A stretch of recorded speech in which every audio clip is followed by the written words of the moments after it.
Good morning, children. How are you all? I'm sure you all are fine and studying hard. This is English for class 11. Which lesson are we going to do today? Yes, the address from which book? Snapshot. So let's begin. First, let's have a look at the introduction. The address introduction. After ringing the doorbell of Mrs. Darling, who lived at number 46 Marconi Street, the protagonist was given a cold reception and Mrs. Darling took much time to recognize her. Actually, she was not willing to recognize. You remember the story, children? Purposely, she was not willing to recognize her. Mrs. Darling had thought everyone in the protagonist's family was dead and asked if anyone else had come along with her. Actually, she's worried, children. Mrs. Darling refused to let the protagonist inside her home and told her to come back sometime later.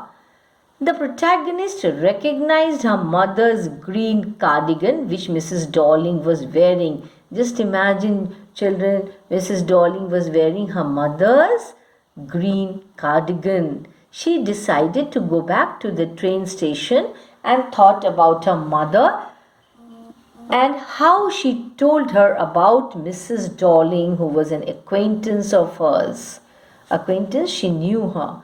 During the war, Mrs. Darling would visit their house and take their possessions. Possessions means all the belongings, things that belonged to her, with her, as she didn't want them to get lost if they ever left the place. Mrs. Darling had a broad back. The protagonist decided to go to Mrs. Darling's home to get back their belongings. When she rang the bell, Darling's daughter answered the door.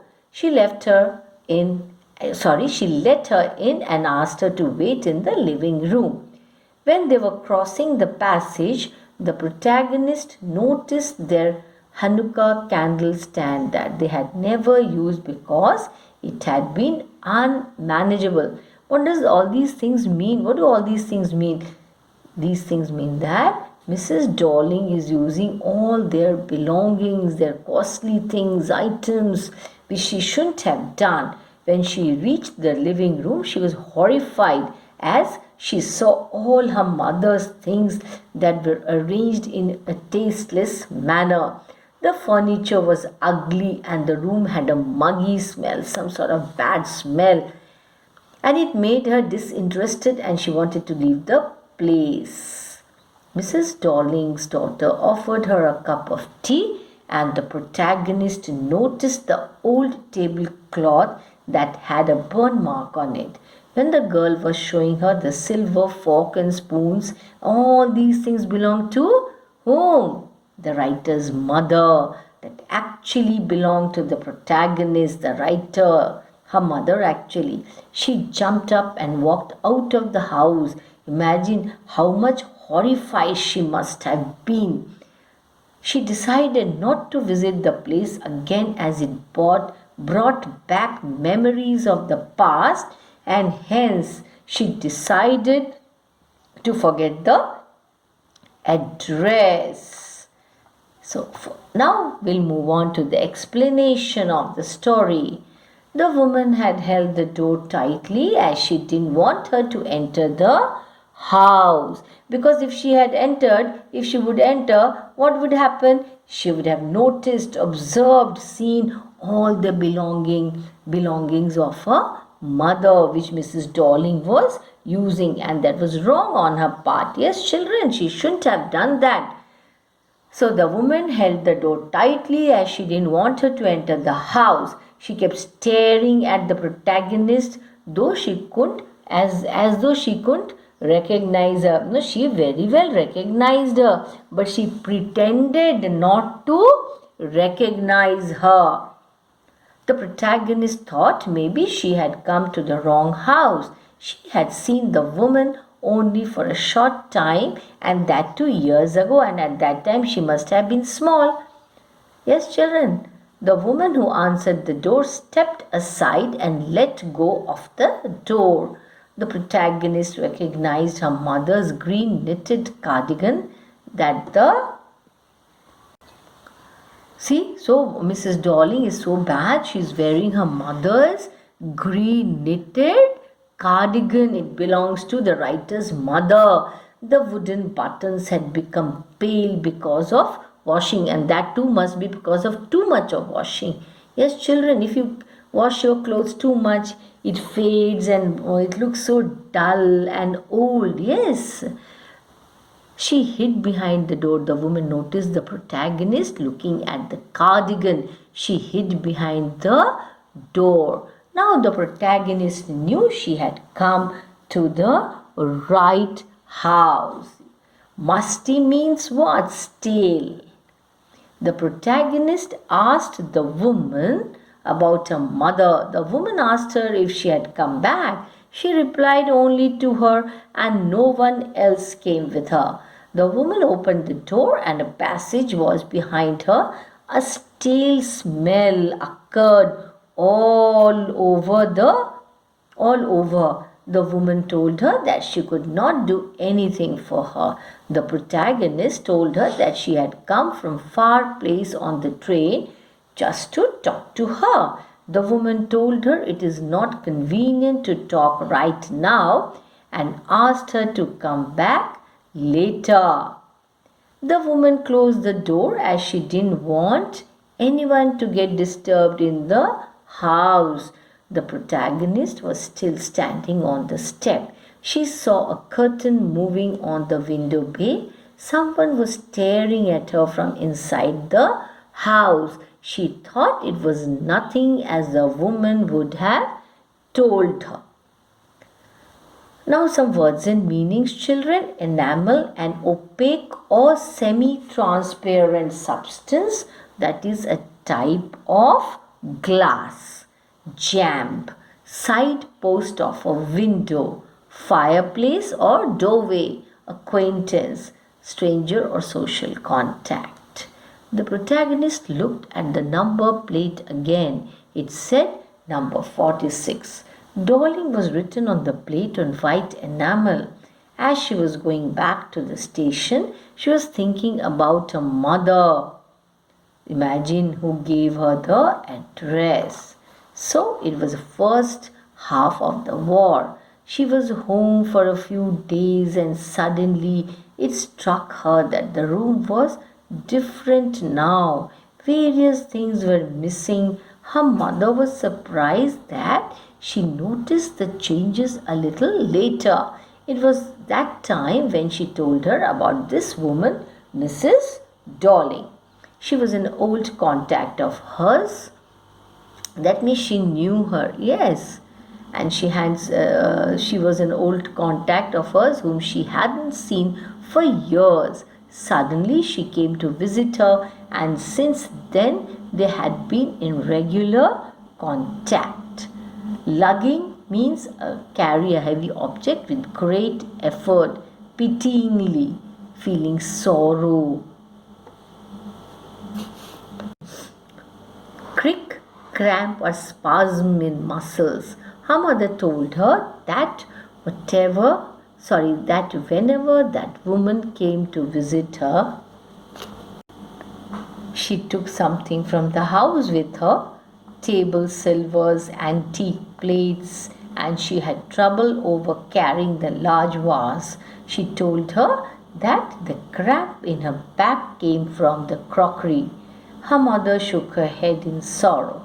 The woman kept telling the protagonist's mother that she wanted to save her precious things. That is what she told her. She asked her mother if she really wanted her to take all the things with her. Her mother replied that even if she didn't, it would be an insult to ask her not to. She was going out with a risk herself, a suitcase full of items. Reprovingly, critically.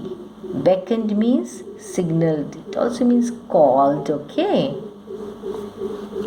Her mother noticed she wasn't convinced and looked at her critically. After that day, they never talked about the incident again. She reached the station without noticing any details on the way. She passed the familiar things after the war for the first time.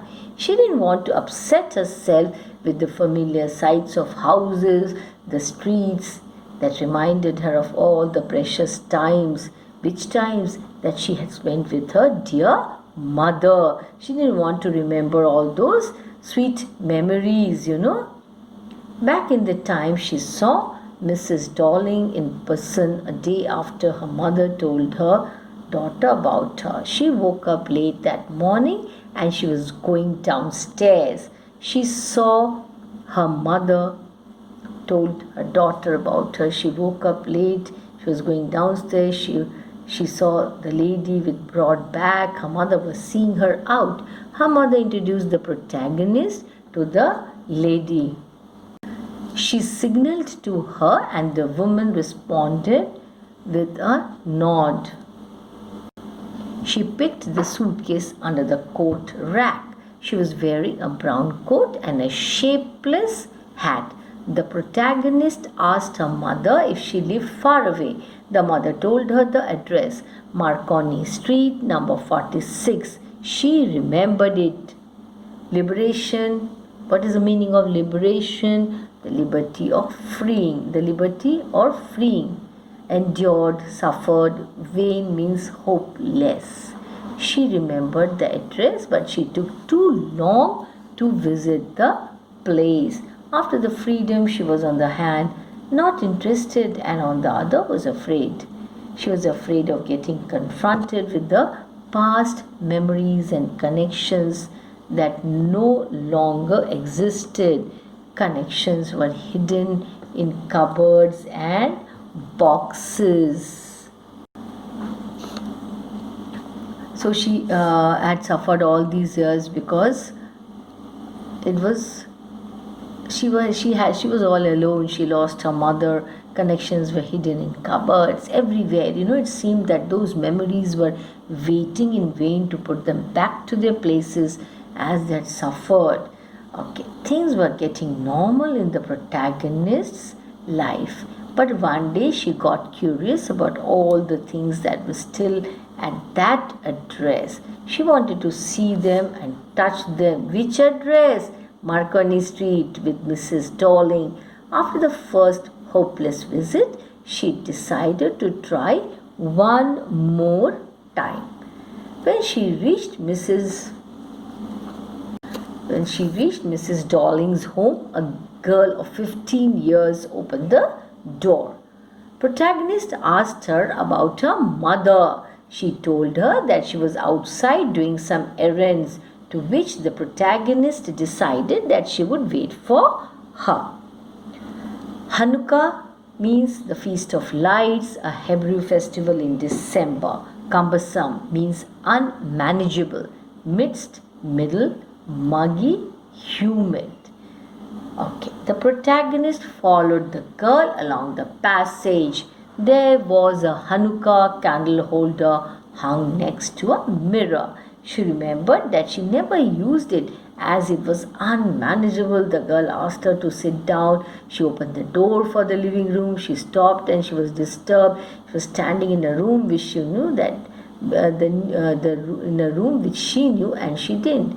She was standing in the middle of things which she didn't want to see, and they burdened her. Maybe because of the way things were arranged, or the humid smell, ugly furniture not properly arranged. It was a bad smell. She was scared to look at anything. She sat down on a chair which the girl pulled out for her. She looked at the woolen tablecloth. She rubbed it and her fingers felt warm. As she followed the lines of the pattern, she remembered a burn mark that was never repaired. The girl told her that her mother would be back soon and asked if she would like to have a cup of tea. She answered, "What? Thank you." Chink. What is the meaning of chink? Narrow opening. Fleetingly. means for a short time. The protagonist looked up. She saw the girl put 2 cups of tea in front of her. She had a broad bag just like her mother. She poured tea from the teapot and it had a gold border on the lid. She opened a box and took some spoons out of it. The protagonist complimented the girl about the box. She felt weird hearing her own voice. It was sounding different to her. As the girl turned to give her a cup, belonged to the protagonist, her mother actually. Yeah, she told her to see, although the protagonist didn't need to follow her direction. She knew what she was talking about. She glanced over the tea table. She remembered how she used to fancy the apple on the pewter plate. The girl shared that they used the plate for everything. Once they ate off the plates that were hanging on the wall. The girl wanted to eat off that plate too. But it wasn't anything special. So it's not that special. The protagonist found the burn mark on the tablecloth. The girl looked at her in a question. The protagonist, she said yes and told her that when you are so used to touching things into your house, you hardly notice anything. You only notice when something is missing or it needs to be repaired because you have lent it. She again found her voice to be unnatural. She continued. She told the girl that at once her mother asked her if she would help her polish the silver. It was a long time ago and she was bored that day. She had to stay that day, maybe as she was ill, that means not feeling well. She asked her mother what silver she is talking about. Her mother said that it was the spoons, knives and forks. But she didn't know that it was silver. The girl laughed and said that she bet she didn't know it was either with what they ate with. The protagonist asked if she knew. The girl hesitated and walked to the sideboard and opened a drawer. She said she would see if it was there. Jingling means ringing. The protagonist jumped and said she forgot the time as she had to catch the train. The girl asked her if she did not want to wait for her mother. The protagonist still replied with a no and said she must leave. The girl pulled the drawer open. The protagonist said she could find her way out and walked down the passage as she heard the ringing spoon of spoons and forks. When she reached the corner of the road, she looked at the name plate again. It said Marconi Street and she was standing at 46. The address was correct, but she doesn't want to remember it anymore because of the treatment that she received there, and moreover Mrs. Darling was not willing to return her things. She didn't want to go back as things in there reminded her of memories linked with the familiar life of old times. That is when her mother was alive. But they lose their value when you are separated from them and you see them again in a strange environment, that too not properly kept, everything dirty. She thought of what she would have done with the small rented room where blackout paper hung over the window and no cutlery fitted in the narrow drawer. She finally resolved on forgetting the address as it would be the easiest. So children, so this was the explanation of the lesson, the address. Yes, very important. Sometimes you get a question, you know what? You have to justify the title of the story. For that, what are you supposed to do? You have to know the story thoroughly, very well. You have to know all the incidents that happened, and that too in proper sequence. So what's your assignment? Go through the story, read at least 2 to 3 times and note down all the difficult words, write down their meaning. Thank you. Goodbye.